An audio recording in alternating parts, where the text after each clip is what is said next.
Thank you very much for that introduction. Very kind. And I'm sorry to not be with you in person, but glad that to be speaking with you today. I'm going to assume that you can hear me, so please wave if you can't. And I'm going to assume that you can see my slides.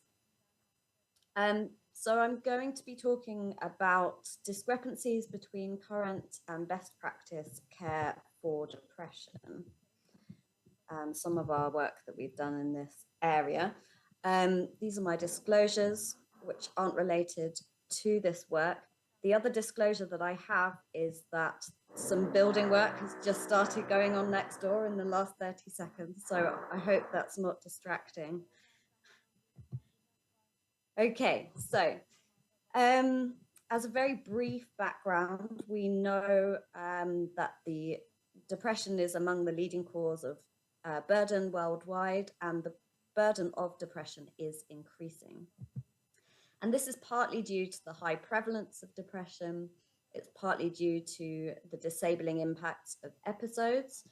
It's partly due, as Hamish was talking about, to treatment resistance, which elongates episodes, as well as the high relapse and recurrence rates.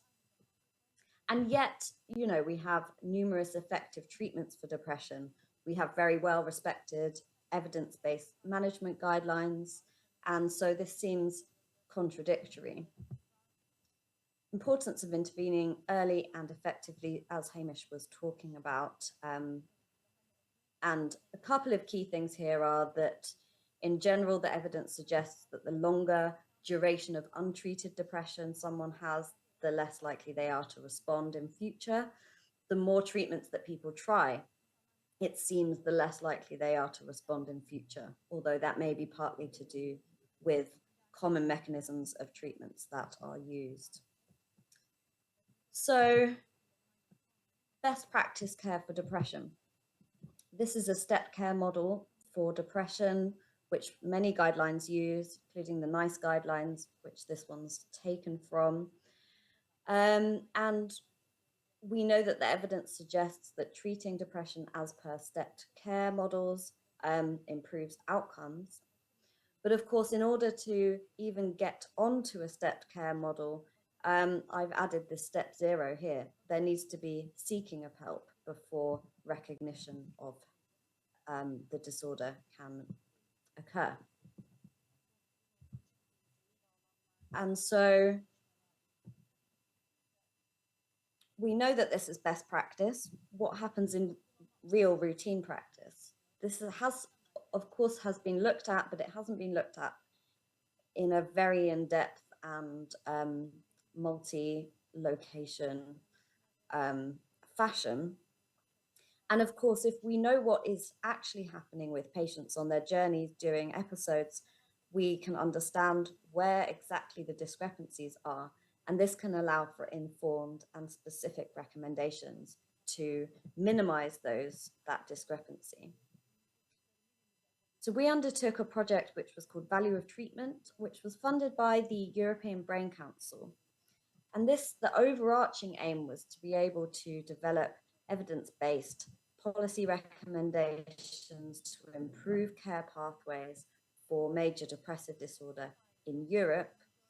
And this was done by firstly identifying treatment gaps between best practice step care models and current care, and then using the results from that to recommend policies, or at least have an initial preliminary recommendation of policies that could minimize these treatment gaps. This was our working group, which was the main part of the working group, although many other people were involved, and it was led by Professor Alan Young. And the main part of the study was published last year in European Psychiatry, and I have hopefully helpfully put a QR code with a link to the paper on this slide and on some of the other slides. So what did we do? We first of all agreed upon a set of relevant treatment gaps before going ahead with the investigation. These were based on gold standard stepped care guidelines. We then gathered all of the information we could find that were relevant to these treatment gaps from 6 different countries across Europe.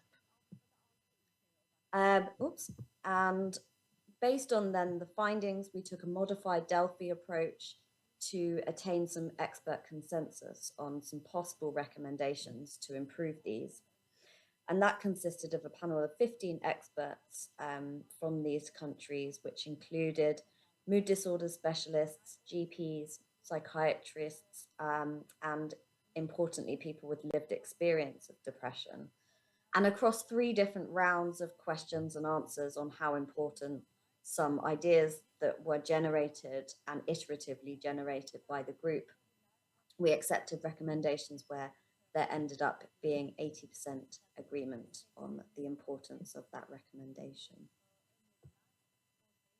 Just as a snapshot of some relevant international data, so this is from the World Health Organization World Mental Health Survey, which is a little bit out of date now, but essentially of the people who met criteria for NDD, many people did not perceive a need for treatment, but of those that did, many people did not receive minimally adequate care. And that's almost a quarter of people perceived a need for their depression to be treated and sought help, but didn't receive minimally adequate care. So this was our first treatment gap, rate of depression detection or diagnosis.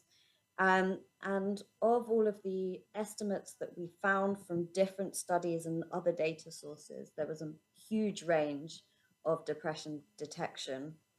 But most of the estimates averaged around 50 to 55% of depressive episodes that had been detected. So this means that probably around half of depressive episodes are not detected in healthcare services. Secondly, then we looked at delays to diagnosis or treatment, so the time between onset and then either diagnosis or treatment. Many of these estimates were lifetime estimates between illness onset and treatment.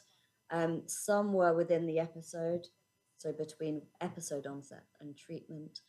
And again, a lot of inconsistency and variability in the estimates, but roughly we're looking at around 4 years as an average for time between depression, illness onset, and treatment.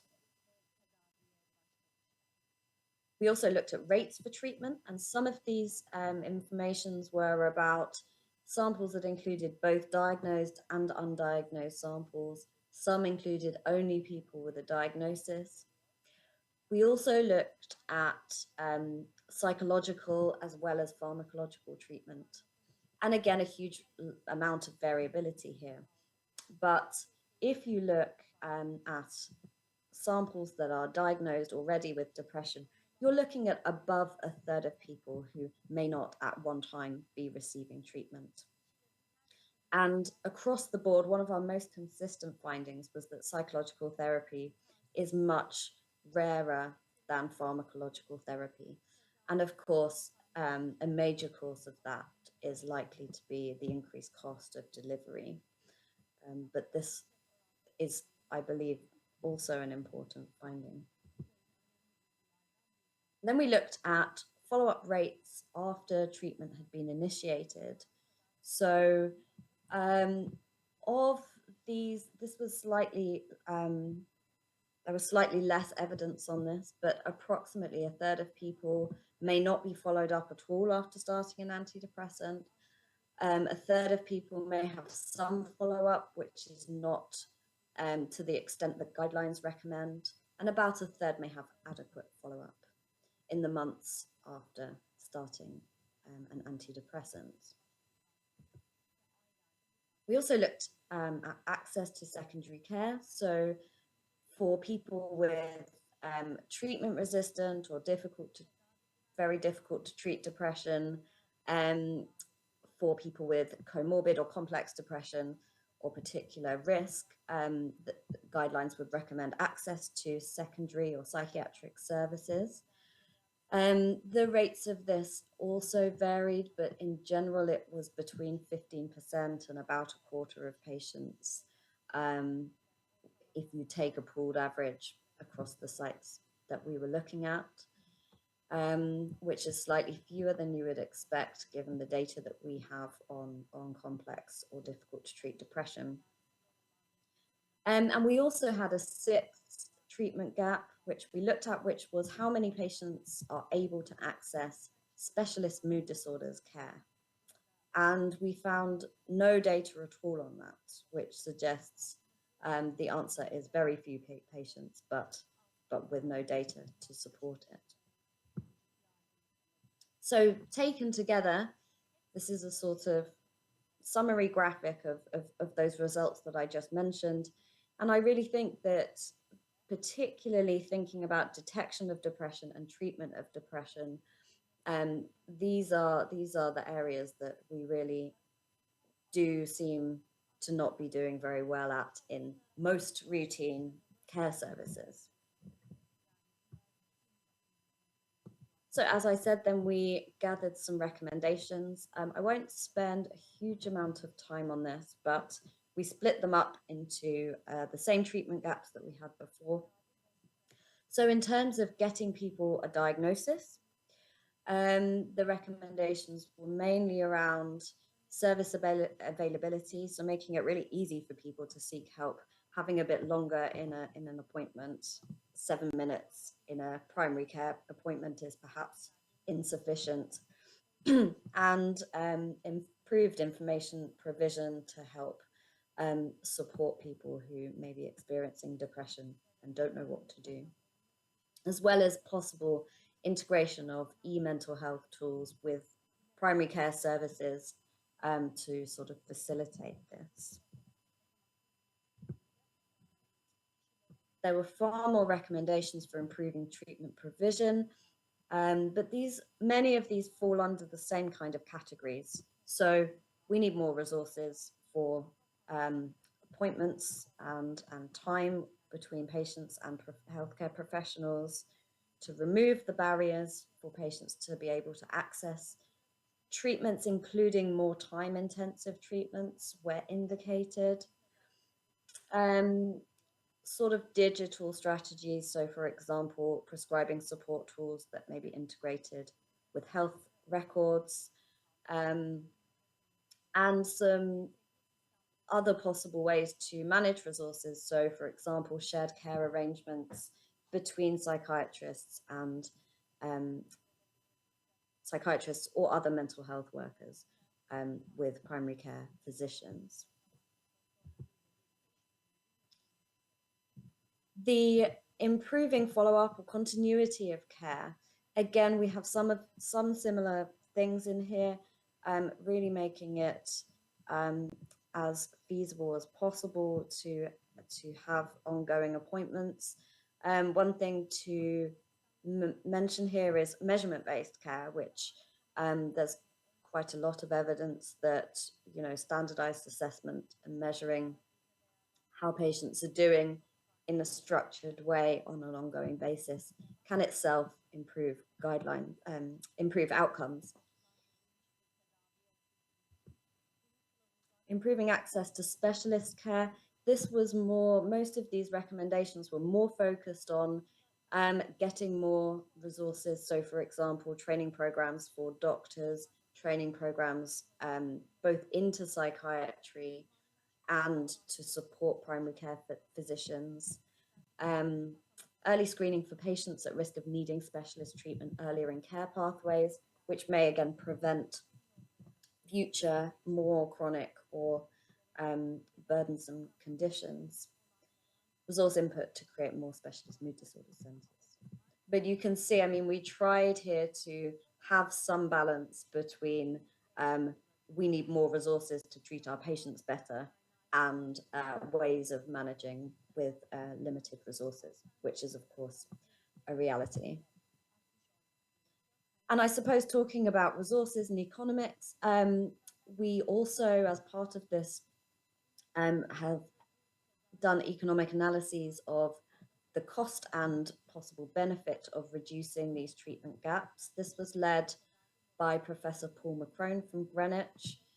And I won't go into the details, but essentially the conclusion is that reducing detection and treatment gaps, doing these things, is likely to increase healthcare costs in the short term.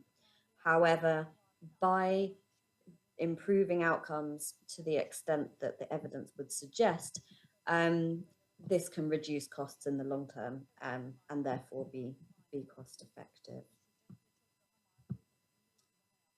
Thinking a bit more about treatment-resistant depression, I won't go into this too much because Hamish covered a lot of this, but in general, augmenting or combining treatments after 2 monotherapeutic antidepressants, and enabling access to secondary care for patients is a key strategy for treatment-resistant depression.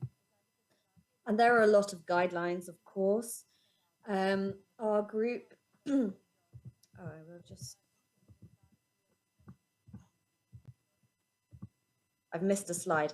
Our group has done reviews to synthesize what the guidelines for augmenting treatment-resistant depression are, which may help to simplify that, because it can be complicated for people. But I wanted to include this slide, which, because I think it's easy for people to be a bit pessimistic. Treatment-resistant depression can be effectively treated in the long term in real-world settings, not just in clinical trials, for example. This was a study that we did in a specialist service that included multidisciplinary treatment, and the patients who came into the service, it was an inpatient unit, had very severe treatment-resistant depression. However, the rates of sustained response over even 2 to 3 years after discharge, around 2/3 of patients had a good long-term outcome. And so, let's be optimistic that it can be done. But let's also look at what is done. So this is work that actually all 3 speakers from this symposium were involved in. And Prof. Clear will talk a bit more, I imagine, about this study and the sample that this secondary analysis was taken from. But we wanted to look at very similar treatment gaps to what I've already presented in people with major depressive disorder as a whole, but in people with treatment-resistant depression defined as non-response to at least 2 antidepressants at an adequate course in the current episode. And we also looked at which patients, or what the characteristics that are associated with either better practice care or poorer practice care were. So the sample was made up of 178 people with treatment-resistant depression from 3 cities across the United Kingdom. Some of them were recruited from secondary care. So although we did look at the rate of access to secondary care in this sample, which should theoretically have been around 100%, that may very likely have been inflated by the fact that some patients were recruited that way. As I said, we looked at very similar outcomes, which you will see shortly. So the first thing we looked at was the delay to treatment within this episode. And what we found was that the most common category of time period was over 2 years between an episode onset and a treatment onset. And this is including the fact that 14% of the sample were already undergoing antidepressant treatment at the time. 2/3 of people, almost 2/3, waited more than 3 months from episode onset to treatment. So this is quite a big gap. Around 2/3 of the sample had received a psychological therapy. That wasn't necessarily just in the episode, that was lifetime. And this is another one which has been a finding that's been replicated quite a lot. So the time that people were staying on an antidepressant before switching, the most common category of duration was between 7 and 16 weeks. However, about a quarter of patients were on an antidepressant for a year or more before it was switched, which I found slightly surprising that it was quite that long. Most patients had had more, so all patients had had more than 2 antidepressants, or at least 2 antidepressants in the current episode, but more than half, that was more than 2. And you can see here for 5% of people in the current episode, they'd had 6 or more antidepressants monotherapeutically. So we really are seeing a lot of treatment gaps here. Although more than a third of patients had had some kind of adjunctive treatment in the episode, only 7% had had an adequate course of adjunctive treatment for their depression with recommended agents.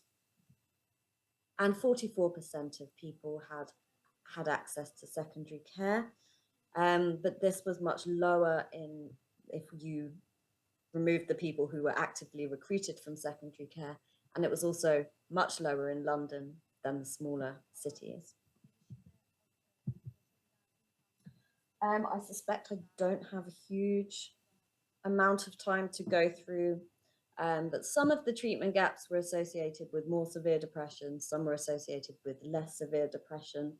Of course, these were correlational comparisons, so it's quite hard to figure out the cause there.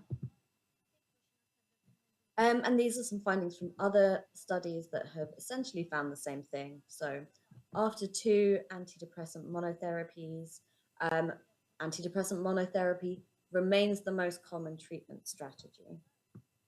After 3 antidepressant monotherapy is still the most common strategy, and the same is found, albeit slightly lower rates, after 4 antidepressants. So we really need to be finding ways for guidelines in this area to be improved. All of the data that I've presented so far is on pre-pandemic. So while I don't want to put a huge amount of emphasis here, actually, I do think it's important to think about post-pandemic, especially thinking about depression, which may have increased in the last few years, or certainly may have done for a while, and also where now healthcare services are more stretched. So we have possibly a greater challenge on our hands here now than before. Reports, particularly important, I think, here is reports of the pandemic leading to a reduction in help seeking for depression. And this is something that it remains to be seen whether that is an enduring effect or not. Hopefully not. We did a scoping review to look at if there were effects, what they might be, of the COVID-19 pandemic on those treatment gaps that we had looked at before, and what kind of strategies have been used to try and mitigate that.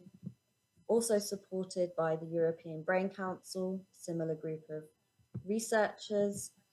We looked for any studies that have been published on people with depression, services in Europe, where we could look at any of our previous treatment gap or strategies for managing those.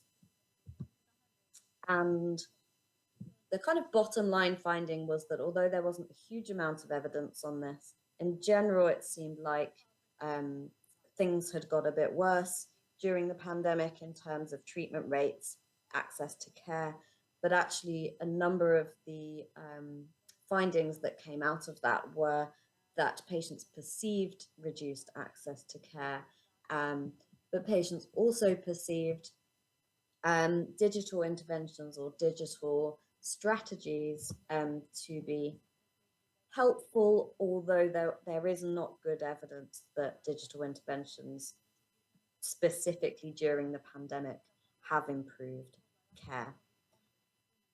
And so this is sort of just my little summary slide. Best practice care improves outcomes.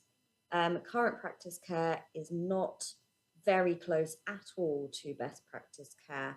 And we need to do a bit more work on recommendations to improve this, and really have a bit of focus on how that can be done, because it's clear that the consequences of that are very are critical for patients and future course of illness. Thank you very much.